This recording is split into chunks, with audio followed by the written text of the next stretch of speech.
ተመልካቾቻችን ክረፍት መስናል ታላላችሁ ትገኙት ያው ምስክር ሳምንት ቴሌቪዥን ዝግጅታችን ነው። የዛሬ እንግዳችን ፓስተር ታደሰ እሸቴ እንግዲህ ይሄ አራተኛውና የመጨረሻውን ክፍል ነው ይዘንላችሁ የምንቀርበው። እንግዲህ ፓስተር ታደሰ ይሄ ከችግሩ ለመውጣት እንግዲህ አንዱ ምክንያት ሆነው ፓስተር ዳንኤል ባለልኝ እግዚአብሔር ይባርክ። ያን ጊዜ እንግዲህ ቤቱ ድረስ ሄደ ሰዎች እንዲረዱት እንዲረዳ ማድረግ ይሄ ለብዙዎቹ አገልጋዮችም እሱ ምክንያት ሆኗልና እግዚአብሔር ይባርክ ማለት እወዳለሁ በዚህ አጋጣሚ። ከዛ በኋላ እንግዲህ ከዛ ጠባብ ቤት ውስጥ 6 ልጅ አንድ ቤት ውስጥ ምን ማለት በጣም ከባድ ነው። ያስታውሳለሁ። አልጋ እንደዚህ ነው፣ እንደዚህ አልጋ እንዴ እዛው ነው ሳሎን፣ እዛው ነው እንትን ሁሉ ነገር እዛ ነበርና ከዛ ጌታ ወጥቶ ዛሬ ትልቅ ቤት ውስጥ መኖር ጀምረሃል፣ መኪና መንዳት ጀምረሃል። እግዚአብሔር ይባርክ። ግን አሁንም የሚገርመኝ ምንድነው እንዲህ እንኳን ሆነው አንተ ጋር የሚመጡ ሰዎች በጣም ምንም የሌላቸው ሰዎች ናቸው።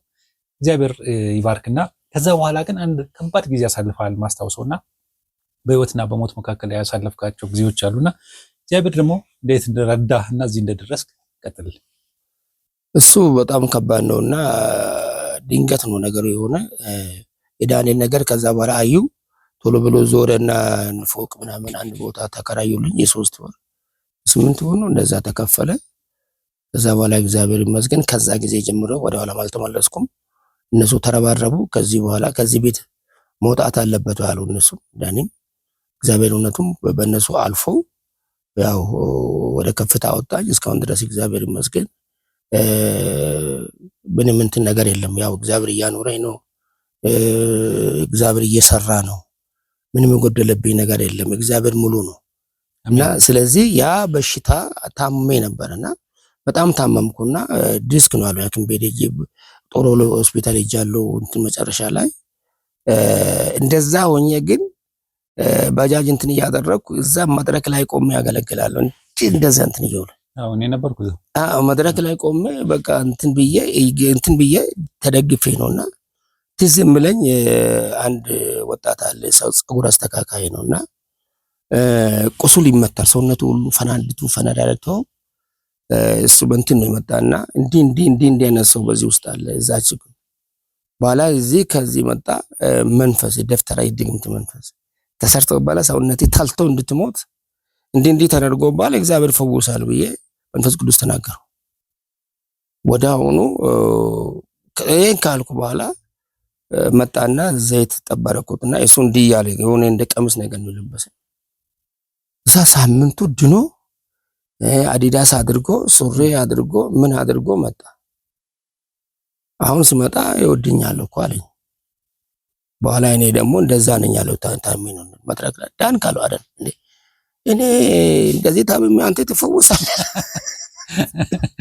አንዳንዴ እግዚአብሔር ስራ ቢገርም ነው። ወዲያው አይገባንም። እኔ እንደዚህ ሆኜ አንተ እንዴት ተፈወስክ? አስታውሳለሁ። መቆም አቅቶ እኔ እዛ ጉባኤ ቁጭ ብዬ ነው ማይ እንደዚህ እየተደገፍክ ነበር የምትቆመው መቆም ስለማትችል አስታውሳለሁ። እኔ ምስክር ነኝ። እና እንደውም አንተም እግዚአብሔር ባርክ በመኪና ብዙ አገለገልከኝ። ብዙ ዋጋ ከፍላለሁ በእውነት ለነስ ብዙ እና መቼም አንተን ያኔ ለካ ሲያመጣ አንተ ለደሞ ለከ እንትን ሊያደርግህ ነው። አንተ ተጠቅሞ እኔ ልረዳኝ ነበርና ይገርማል። በዛ ጊዜ እግዚአብሔር አደረገ። ዛም አንድ ዓለም ባንክ አንድ ክርስቲያን ነው እሱ ያ ዲስክ ነው እዛ ሄድኩኝ። እግዚአብሔር በሱ በኩል አልፎ እግዚአብሔር ፈውሶኝ እንደገና አድሶ አስነሳኝ። አሜን። በዛ መሃል ደግሞ አንድ ደግሞ በሞት መካከል ያ በሽታ ላይ ደግሞ የተጨመረበት ነገር ነበር። ደግሞ እንደገና በሽታ ካዳንኩኝ በኋላ ያ አተት ተብሎ ደግሞ እንደገና ደግሞ ኮሌራ ብዙዎች ሰው አለቀ እኮ። እኔ ገባው እዛ እንትን ውስጥ እዛ ገባው መቆያ እዛ ገባሁኝ። ሰው መግባት አይችልም እዛ በሽታ ላይ ማለት ነው። በነበረ በሽታ ላይ ሌላ በሽታ ተጨመረ። ያኛው እንኳን አልዳንኩም በሚገባ እንትን አላልኩትም። እንደገና ተጨመረብኝ። እንደገና ቅዝቃዜው ክረምቱ ነው። እንዴት ሊሆን በቃ አሁን እኔ ይገባሉ ነጋዴዎች ይመጣሉ፣ ልጆች ይመጣሉ፣ ሴት ይመጣል፣ ከታች ከዚህ ይወርዳል፣ ከአፉ ይወጣል።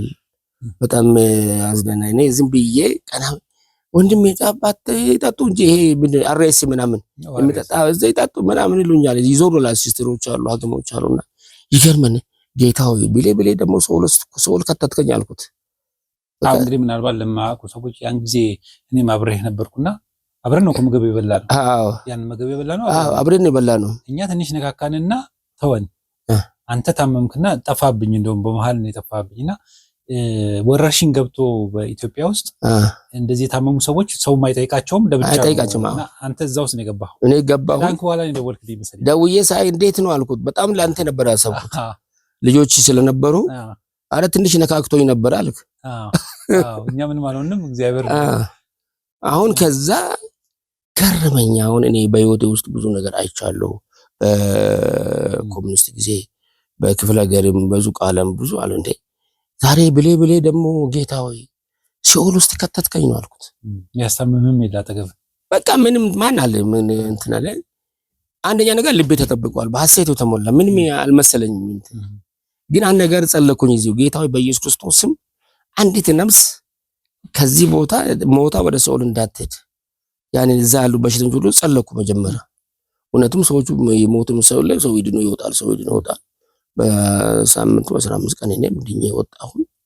ከዛ በኋላ እግዚአብሔር በቃ አዳነኝ፣ እንደገና ወደ ቀድሞ መለሰኝ፣ እንደው ወደ ከፍታ አወጣኝ። ከዛ በኋላ እግዚአብሔር ይመስገን። ያው ድሮ ሲነሱብኝ የነበሩ ሰዎች፣ ድሮ ሲስቁብኝ የነበሩ፣ ሲቀልዱብኝ የነበሩ ሰዎች አንድ የለም። እኔ አሁን ሰዎቹ አይደለም ለምን ጠላት ነው እና ያለማወቅ አንዳንድ ጊዜ ይደረገና የእግዚአብሔር ቃል ነበር እኔ ትዝ ብለኝና የሚከራከሩ እንዳልነበሩ ይሆናሉ፣ ብትፈልጉ እንኳን አታገኛቸውም ይላል። የሚከራከሩ የሚጠሉ እንዳልነበሩ ይሆናሉ፣ ብትፈልጋቸው እንኳን አታገኛቸው የሚል እኔ በህይወት ያቸው ያውቃል። ይሄ ቃል የትንቢት ቃል ነው። አታገኛቸው ማለት እና አንድ ጊዜ መካነ ኢየሱስ 18 ዓመት በኋላ ደብዳቤ ጻፉና ምን አሉና መለሱኝ።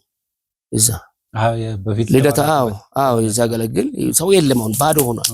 እነሱም ተከፋፍሎ ፍርድ ቤት ምናምን ብሎ መጨረሻ ላይ ግራ ሲገባቸው መለሱኝና ከዛ በኋላ ስጦታ ሰጡኝ። ይቅርታ ጠይቁ። ይቅርታ ጠይቆ ስጦታ ሰጡኝ። እና መድረክ ላይ አወጡኝ። ከዛ በኋላ ጸልይልኝ አሉ፣ ጸለይኩላቸው።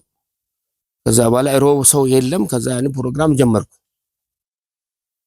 ሲጀምር አሁን አንድ ቀን መድረኩም እዛው ነው፣ መስቀሉም ያው ነው፣ ምንጣፉም ያው ነው፣ ሁሉ እንዳለ ነው። ሰዎች አሁን ባዶ ነው። አንዳንድ ጊዜ በቃ ሰዎች ወጥ ስለወጡ አሁን ታደሰ ተመለሰ እየተባለ ብቻ አንዳንዶች ይመጣል። አሁን ተመልከቱ፣ መድረክ ላይ ሲሰበኩ አንድ ቀን ዞር ብዬ ሜዳውን ሲመለከት አንድ ሰው የለም። ጉባኤ አንድ ስማኔ ድሮ ሲገፉ የነበሩ ሲንጫጩ የነበሩ ሲገፉ የነበሩ እስቲ ፈልጋቸው አለኝ መንፈስ ቅዱስ።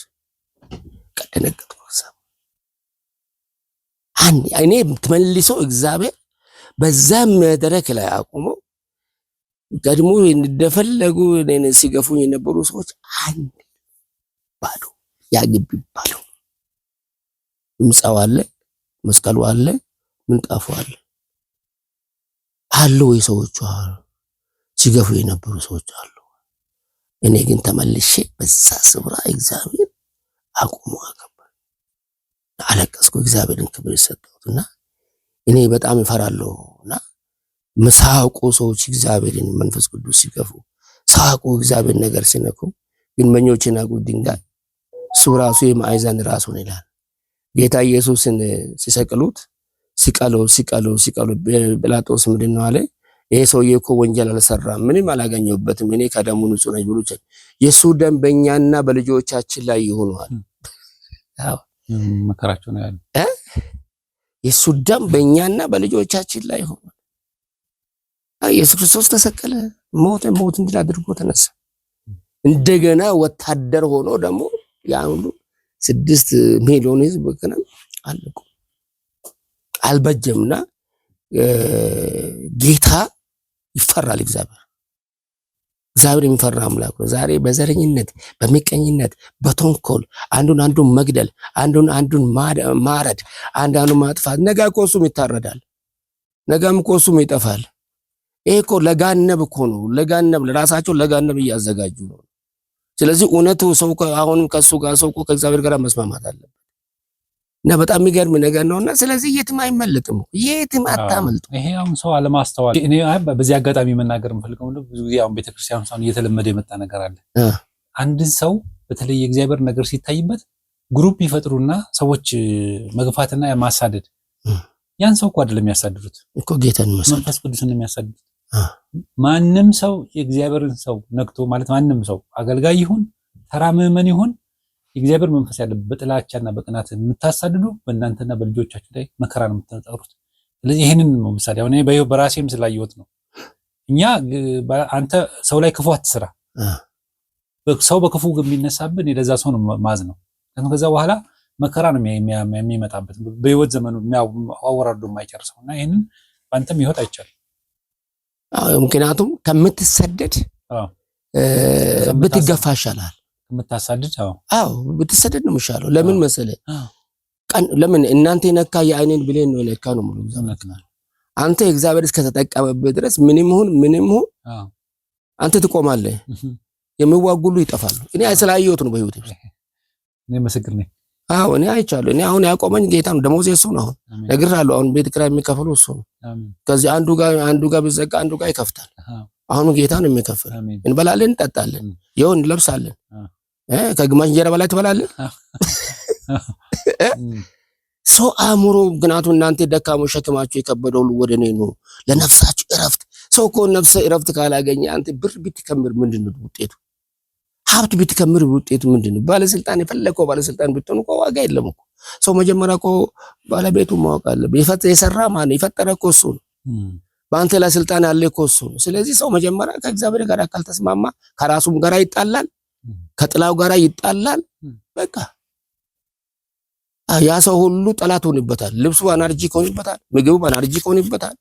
ሰላምም የለም፣ እረፍትም የለም። ግን ብር አለ፣ ወርቅ አለ፣ ሀብት አለ።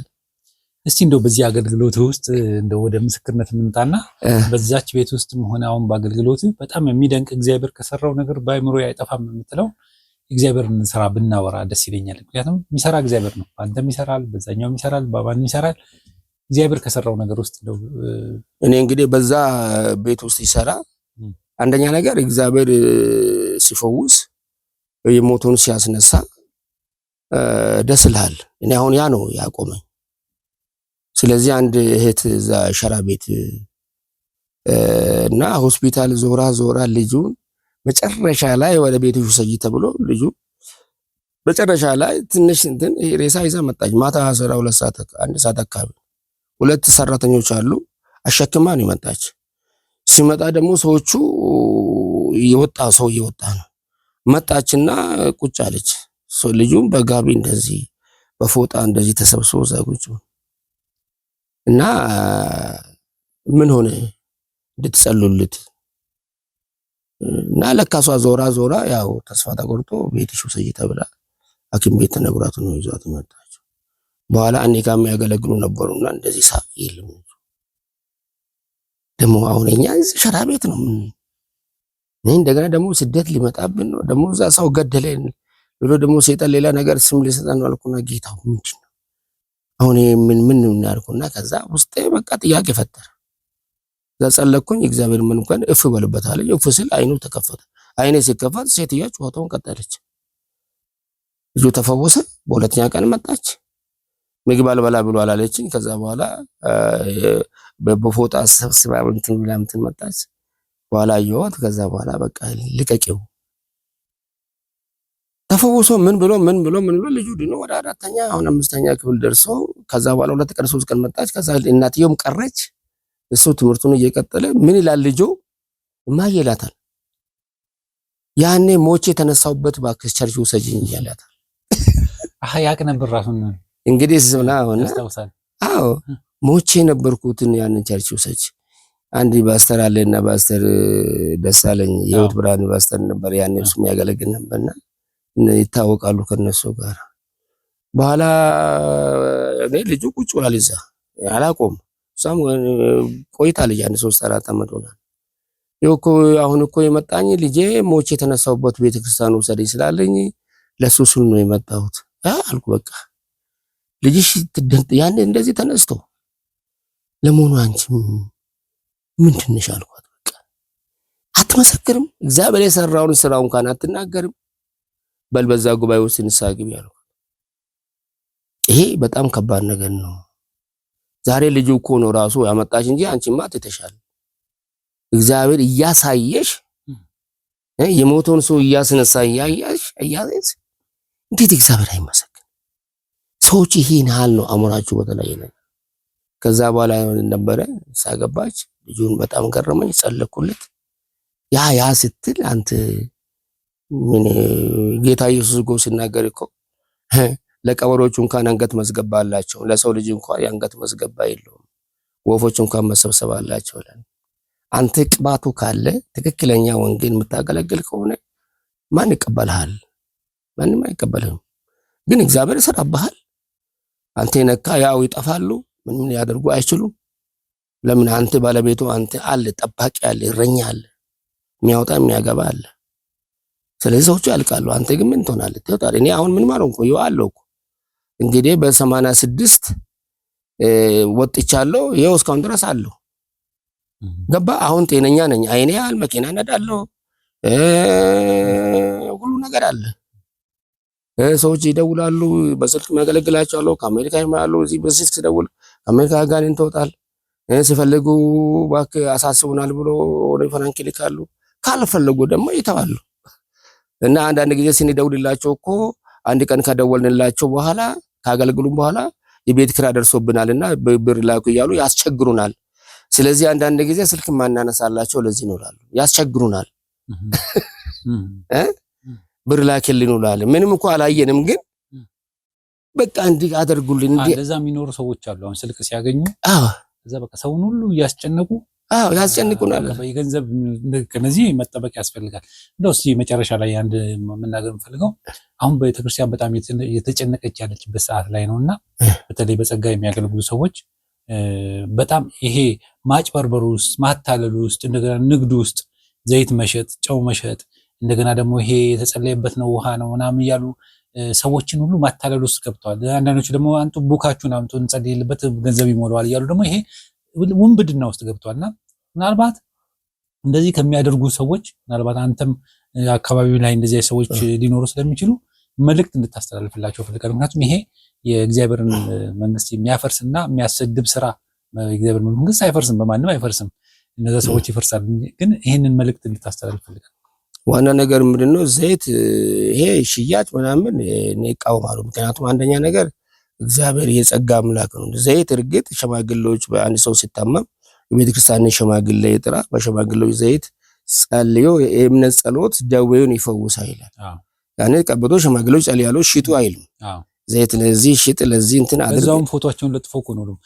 ዘይት ብቻ ሳይሆን የሰዎች ፎቶ ነጋዴዎች ናቸው። ምክንያቱም እንደዚህ እኮ ዘረፋ ነው። ይሄ እኮ ምክንያቱም የሌለው ቃል ውስጥ የሌለው ነገር ቲኬት ታመጣለህ። እንደ እግዚአብሔር እኮ ይኸውልህ የቆመ ይመስል እንዳይወርቅ ይጠንቀቅላል፣ የደነደነ አንገት ይሰብራል። እነኚህ ሰዎች እኮ መጨረሻ ላይ እኮ ይያዛሉ። የትም እኮ መድረሻ የላቸውም። በትንቢት ምክንያቱም በስሜ አጋንንት አላወጣንም፣ በስሜ አጋንንት አላወጣንም፣ ታምራት አደረግን። እናንተ እኮ አመፀኞች ናቸው። ከኔ ራቁ ላይ እያገለገሉ ባዕድ መሆን አለ። ገባሽ? አጋንንት እያወጡ ባዕድ መሆን አለ። ታምራት ቢሰራ ምን ዋጋ? አንተ ጠፍተህ ህዝብን አቅልጠህ ራስህ ቀልጠህ 100,000 ህዝብ ሰብስበህ ህዝብንም አቅልጠህ እዛም ከምትቀልጥ እውነተኛ ወንጌል ሰብከህ ዋጋ ብትከፍል ይሻላል። አዎ እውነተኛ ወንጌል ይዘህ አሳት ምድርና ሞላ እሱ እኮ ነው። አስቀድማችሁ ጽድቁን ይዙት ከዛ ሁሉ ይጨመራል ነው ማለት። መጀመሪያ ባለቤቱን ካላገኘ በምን ዝም ብለህ ሮጤ የት ታገኛለህ? ለመዘረፍ ከሆነ ጫት ቃሚም ዘራፊ ነው፣ ሌባም ዘራፊ ነው። ይኸው ሙስና ሞልቶ የለም እንደ ስንቱ ሰው ህንጻ ሰርቶ ስንቱ መኪና ገዝቶ ሳይበሉ ይኸው ስንቱ ያለው የለም። ምን ለውጣል? አንተ እውነት ላይ ስትቆም እኮ እውነት ነው። እውነት አርነት ያወጣል። ዓለም በሞላ በክፉ ዓለም ውስጥ አንተ ሆነህ በጥንቃቄ ምን ያደርግልሃል? ነገ እኮ እንሄዳለን እኮ ያንደ አፈር ነና ወደ አፈር ትመለሳለህ። ስለዚህ ሰብስበህ ህዝብንም አቅልጠህ ራስም ቀልጠህ እግዚአብሔርን በድለህ አስተህ የት መግባ ምን መውጫ አለ? አንተ እኔ ብዙ ጊዜ እናገራለሁ። ሰዎቹ አሁን እኔ ይመጣሉ፣ ሰዎች ይመጣሉ። እኛ እንደ እውነት ነው የምንሰማው። ብትፈልጉ ነው ባትፈልጉ አትምጡ። ወንጌላችን ይሄ ነው። እውነቱ ወንጌል ይሄ የክርስቶስን ደም ረክተህ ቁስሉን ወቅተህ የምትኖር ይመስላል? አንተ እኮ ወንጀል ስትሰራ ቁስሉን እየወጋ ነው። አንተ እኮ ኃጢአት ስትሰራ ቁስሉን እየረገጥክ ነው፣ ደሙን እየረገጥክ ነው። እሱ ደሙን አፍሶልህ ገባ ህይወትን ሰጥቶ ከዚህ የበለጠ ለሰው ልጅ ምን ይደረግለታል? ህይወት ሰጠ። ከገሃነም ወደ መደነቅ ብርሃን አወጣ። የመንግስቱ ወራሽ አድርጎ እንደገና በስሙ ደግሞ ስትነግድ ከዳብሎስ ጋር ተስማምተ ከርኩሳት መናፍስት ጋር ተስማምተ እንደገና ክርስቶስን መልሰህ መዋጋት ነው። እንደዛ እኮ ነው። ግን ስሙን ትጠራለህ፣ ትጸልያለህ፣ ግን ክርስቶስን እየተዋጋ ለምን? በቃል ውስጥ የለህማ። በቃል ውስጥ የለህም። እንደ ቃሉ አልሆንክም። ስሙ ግን ይሰራል። ስሙ ግን ቁስሉን እየወጋ ደምን እየረገጥክ ግን መጨረሻ ላይ ጃጅመንት አደጋ ነው። ፈራል እግዚአብሔር መለማመድ እንደው ቃሉን መለማመድ የፈለግነውን አድርገን የፈለገውን ወጥተን ምን ያህል ዓመት ብትኖር እና ስለዚህ ያስፈራል። እና ሁሉም ቢመለሱና እንደ ቃሉ ቢሆኑ ይሻላል። ወደ እግዚአብሔር ቢሆኑ ንስሐ መግባት ይሻላል። ቅድስና ወሳኝ ነው። ብርሃንና ጨለማ ምን ይብረት አለው? ምን ግንኙነት አለው? ብርሃን ብርሃን ነው፣ ጨለማ ጨለማ። የፈለግከውን ነገር አድርገህ ብትሰብክ የፈለግከውን ነገር አድርገህ እያሳትክ የፈለግከውን ነገር ምንም እና አደጋ ነው እና ከባድ ነው። አይ በጣም ጥሩ። እንግዲህ ምናልባት ባለፈው አንድ እንደዚህ ቤተክርስቲያንን ያስጨነቀ በካውንስሉም የተወገዘ ሰው ነበርና እንደዚህ በማድረግ ማለት ነው ይሄ ገንዘብ በመሰብሰብ ባቡክ አምጡ ይሄ ገንዘብ ይገባላችኋል እያለ ገንዘብ ክፈሉ እያለ እንደዚህ ይሄንን ይቅርታ ሲጠይቅ ምናልባት እዛ ጉባኤ ላይ አንተን አይቻለሁ ፎቶግራፍ እና እኔ አላቆም ልጁንም አላቆም እኔ በስተር ገባዘን እንግዲህ ሰብስቦ ይቅርታ ያን ጊዜ ልጁንም ይሄን አል ብዙ ጊዜ ስለማልከታተል ሚዲያ ብዙ ጊዜ እንትን አይደለም ያ ጸሎት ጊዜ ስላለ በእውነት እኔ አላቆም። ከዛ ሚዲያ ጥሩ ነው፣ ይቅርታ ጥሩ ነው። ያው አንዳንድ ጊዜ መቼም እግዚአብሔር ይቅርታ ሲጠየቅ ሰው ሲመለስ ደስ ይላል።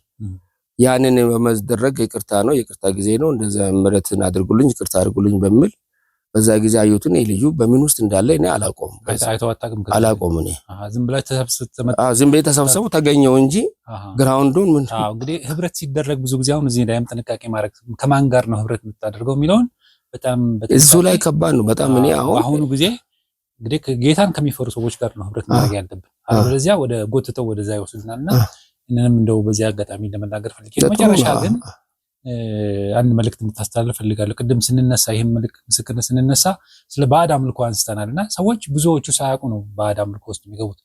ምናልባት አንተ ቤተሰቦች የነበሩበት አሁንም ያሉ ሰዎች ስላሉ ያኔ በጥንት የነበረው ምናልባት አማርኛም ቋንቋ ላይ ሰሙ ስለሚችሉ በኦሮምኛ ቋንቋ አንድ መልእክት አስተላልፍልና በሚሰሙት ቋንቋ ትውልድ አካባቢ ያሉ ሰዎች ይሰማሉ፣ በተለያየ አካባቢ ያሉ ሰዎች ይሰማሉና ከዚህ አምልኮ እንዲወጡ ይሄ አምልኮ እግዚአብሔርን የማያከብር እንደሆነ አንተ የተረዳኸውን ነገር በአማርኛ አንድ ደቂቃ ልስጥህና በዛን ጨርሳለን።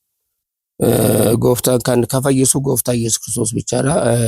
አማ እሰኒ አርባሬ የቱ ቃሉ የቱ ቦረንቲቻ ከነ ደቅጠኒ ቡነ ደፍፍተኒቶ ጀበና ከሰቱን ጎተኒ ማታሳ ቁርሲ ደደርቢተኒ ወነ ጎተኒ ኩኑ ሴጣና ወሴጣን ከሰ ዋንጅርተኒ ከነ ከሰ ቦራ ከንስን ፈይሱ ጎፍታ ኢየሱስ ክርስቶስ ብቻ ነው። ጎፍታ ኢየሱስ ሲዱ ኤጅራ ኤገ ከሲ አንገላሴ ጅራ ዱአ ከሳ ሲባሴ ጅራ ከነመ ፈይሱ ጎፍታ ኢየሱስ ክርስቶስ ብቻ ነው። ስለዚህ ጎፍታ ኢየሱስ ክርስቶስ በከጅርተኒት ማነገልማ መቃ ጎፍታ ኢየሱስ በከዋሙት ደቅጠኒቶ አችት ገለቴ ፈተኒ አችት ፈያ ከሰን ወን ጎፍታን ዋንዱበት መጻም ቁልቁሉ ዋንዱበት ኢሳ ዳገቺሱ ስንት በርባቺሲሳ ስለዚህ ከነ ከሳ በውዳ ከነ ከሳ ጎፍታ ብቻ ደ ከሰ ፈይሱ ከነስ ፈይሱ ጎፍታ ኢየሱስ ክርስቶስ ብቻ ዳ ነምን ሰተ አመኔ ዋን ተኩንተው ነምን ሰተ አመኔን ቀምን ሞዩ ሲኦልዳና ጎፍታ ኢየሱስ ክርስቶስ ወአመንተኒ ጎፍታ ኢየሱስ ክርስቶስ ጂን ሆጅራተኒ ጎፍታን ፈይሳዳ ዱአ ከሳ ሲምባሳ ጅሬኛ ከሳ ሲኒፍ ከና ዱከነ ከሳ ኢፈስኒታ ዱአ ከሳ ሲንደበርሳ እነ ዋቀ ጉዳ ዋቀ ጀባ ጎፍታ ኢየሱስ ክርስቶስን ከፈ ኢየሱስ ይሰብቻ ነው። በጣም ነው ማመሰግነው። እንግዲህ መልእክቱ ለሚመለከታቸው የሚሰሙት ሰዎች የአማርኛ የማይሰሙት ሰዎች በደንብ ይሰሙታል ብዬ አስባለሁና ለዛ ነው ፓስተር ታደሰ እሸቴ የህይወት ምንጭ ቤተክርስቲያን መጋቢ እዚህ ድረስ መጥተህ እንግዲህ ይህንን መሰለ ምስክርነት ስለሰጠን በጣም አመሰግናለሁ። እግዚአብሔር ይስጥልኝ። ጌታ ይባርካችሁ። እናንተም ይህንን ስለመጣችሁ ምስክርነት ቀላል ነገር የለምና ከምስክርነታችሁ ድልን አገኙት ይላል። ምስክርነት አንዱን ያስናስ። ሰዎች መጽናናት ያስፈልጋል። ከተለያየ ቦታ ሰምቶ መመለስ ያስፈልጋልና አሁን ይሄ አገልግሎት ቀላል አገልግሎት አይደለም። አንተ የምታገለግሉት እኛም ደግሞ እድሜ ጨምሮ አንተንም ደግሞ እግዚአብሔር ይመስገን ለዚህ ስላበቃ ጌታ ይባርክህ። እድሜን ይጨምርልህ። ልጆች፣ ቤተሰቦች ይባረኩ። ባለቤት ይባረክ። እግዚአብሔር በዚህ ስፍራ ደግሞ ጀምሯልና እግዚአብሔር ክብሩን ይግለጥ። አሜን። ተመልካቾቻችን እንግዲህ በዚህ ዝግጅታችን ብዙዎቻችሁ እየተባረካችሁ እንደሆነ እየተጠቀማችሁ እንደሆነ እየነገራችሁ ነው፣ እናመሰግናለን። አንዳንድ ሰዎች ግን ይደውሉና እንደው የሁሉ ታሪክ ምን ያደርግልናል የምትሉ ሰዎች አንድ ሁለት ሶስት ሰዎች ያጋጥማችሁናል። እንግዲህ ይሄ ታሪክ አንዳንድ ሰዎች እንግዲህ ሁሉም ነገር እናንተን ይነካል ማለት አይደለም። አንዱን የነካው አንድ ሌላኛውን ላይ ነካ ይችላል። አንደኛው ያለበት ሌላኛው ላይ ኖርበት ይችላል። ስለዚህ ይሄ ታሪክ በሚነገርበት ጊዜ እያንዳንዱ ክፍል ለተለያየ ሰው መልእክት ያመጣል። ስለዚህ እናንተን የነካችሁን የሳባችሁን እናንተ አዳምጡት፣ በዛ ተጠቀሙ። ሌሎች ደግሞ ያንን ደግሞ ስለዚህ ሁሉም ታሪክ አንዳንዴ እንደው ዝም ብሎ ታሪኩን ሰው ቢነግረን ምን ያደርጋል የሚልም አጋጥሞኛል። እና ለዚህ ነው የምነግራችሁ ታሪክ ሲነገር ብዙ ፈውስ አለ እዛ ውስጥ። ከስብከት በላይ ሰዎችን የሚፈውሰው የሰው ህይወት ነው፣ የሰው ኑሮ ነው። ስለነገርናቸው ሳይሆን ስለኖርንበት ነው። ሰዎች መንፈስ ቅዱስ ነው የሚሰራበት። መንፈስ ቅዱስ በእኛ ውስጥ የሚሰራው ስንኖርበት ነው እንጂ በማውራትማ አለማኑ ይበልጡናል፣ በእውቀትማ አለማኑ ይበልጡናል። እውቀት ብቻ ሳይሆን ያወቅነውን በመኖር ነው፣ የኖርነውን ደግሞ በመናገር ከምስክርነታቸው የተነሳ ድል ነሱት። ሰይጣንን ድል የምነሳው ምስክርነት ህይወት ነውና ይሄ ብዙ ሰዎችን ጓዳ የሚያንኳኳ ስለሆነ ሌሎች ሰዎች እንዲያዳምጡት እንዲያዩት አድርጉ። በተረፈ ምስክርነት ያላችሁ አጭር የጽሁፍ መልእክት ላኩልን። በተረፈ ሳምንት በሌላ እንግዳ እንገናኛለን። እስከዛ ድረስ የምሰናበታችሁ ተስፋዬ ካሳሁን ነኝ። አንድ የምናገር ነገር ስላለ ስልክ ቁጥሩ ያ በፊቱም ተሰጥቷል 0910 27 52 75 እና አንዳንድ ጊዜ በዚህ ደውላችሁ አንዳንድ ጊዜ ሲሉ እንዲጸልይላችሁ ብትደውሉልኝ እጸልይላችኋለሁ። ጌታን የሚፈውሰው በዚህ ስልክ እንገናኛለን። ጌታ ይባርካችሁ ባላችሁበት ሁሉ። እና እግዚአብሔር መልካም ነገር ያደርጋል። አሜን። እንግዲህ ስልክ ቁጥሩ ተቀምጧል። የምትፈልጉ እሳቸው ጋር ደውላችሁ በስልካቸው መገልገል ትችላላችሁ። ስታገለግሉ ክፍያ የለ፣ ነፃ ነው። ጌታ ኢየሱስ ክርስቶስ በነፃ ተቀበላችኋል፣ በነፃ ስጡ ነው የሚለው። አንዳንድ ሰዎች ምክንያቱም ስልክ ተደውሎ ሲባሉ ከዛ በኋላ ገንዘብ ላኩ ምናምን ብሎ የሚያስቸግሩ ሰዎች እንደዚህ ዘመናችን ያው የገንዘብ የመውደድ ዘመን ነው። እሳቸው ጋር እንደዚህ አይነት ነገር የለምና በተረፈ ሳምንት በአዲስ በሌላ እንግዳ እንገናኛለን። እስከዛ ድረስ እግዚአብሔር ከሁላችን። አሜን። ተባረኩ።